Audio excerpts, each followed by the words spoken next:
A wealthy heir threw me a grand birthday party, but I found traces of his first love in a forbidden room. He admitted, "I like you, but I love her." There were rumors in the Axo circle that Stefan loved me to the core. He could spend $1 million to buy an insignificant brooch for me, and he could also turn down an urgent multinational meeting just to watch the sunrise with me. I once thought that our love could withstand any difficulties, but in that attic that I was never allowed to step into, all the memories of him and childhood sweetheart were stored. There were love letters from childhood, tickets for romantic movies, and even opened but unused condoms. He said that he liked me, but he loved her deeply, so I should be generous. Later, his childhood sweetheart returned to Lemire, and I felt relieved. I chose to have an abortion and leave to help them be together. However, the usually calm and self-sustaining Stefan lost control. My 22nd birthday party was held at the Marshall family. Stefan personally took care of it and invited wealthy and powerful figures and celebrities in the Axo circle to hold a lively birthday party for me and the Marshall family villa. Stefan fastened the laces on the back of my evening gown and tied a beautiful bow. "I picked it for you myself. The pure white color suits you very well. It looks great." I looked at myself in the mirror. I was wearing a diamond-studded crown on my tied-up hair and star-studded earrings on my earlobes. I looked very eye-catching. He placed a kiss on the back of my neck and coaxed me gently and purtled, "I told you that every year on your birthday I will never let you have a worse birthday than when you were with the Martin family." I turned around and hugged him, feeling my chest burning hot. "Thank you, Stefan." When I was 18 years old, something happened to the Martin family, and I was the only one left just when I thought I was at my wit's end. I was taken back to the Marshall family by Stefan. He supported me, doted on me, and announced to everyone in the Axo circle that I, Vanessa, would not be bullied. Falling into the quagmire and then being hailed as the moon by the stars diluted a lot of my sadness about family changes. Since then, I had fallen deeply in love with Stefan. Stefan touched my head. "Come downstairs to the birthday party, my little princess." I smiled, took his hand, and walked down the spiral staircase together. Several young masters from other groups called Stefan over. He put his arm around my shoulder and whispered, "Anbeltile, go first and come back soon. Wait for me obediently." I smiled and nodded. "Okay." Stefan went over to greet them. A few celebrities not far away came over with champagne to greet me. "Happy birthday, Miss Martin." I accepted the gift and thanked him politely. They looked at me enviously. "Miss Martin is so lucky. Mr. Marshall inherited the family business at a young age and became the CEO of the Marshall Group. He is also so devoted to you. We are so envious of him." "Yes, Stefan has held a birthday party for you at the Marshall family for 2 consecutive years, and there are no other beautiful women around him. Miss Martin will soon be Mrs. Marshall." My cheeks blushed. They smiled and pointed at the brooch on my chest.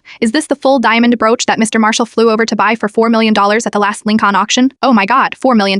It is said that this is the work of the famous French designer Bien. She only produces one work a year." "Miss Martin, Mr. Marshall is so nice to you. He took the photo without blinking an eye." Last time my man hesitated when he bid for a bag worth $27,000, which pissed me off. I looked down and saw the diamond brooch on my chest. It was in the shape of a white rose with a yellow diamond hanging in the center of the petals, sparkling like a pistol. It was very beautiful. This was some time ago when Lincoln had just announced the collections to be auctioned, and he attended the auction without telling me.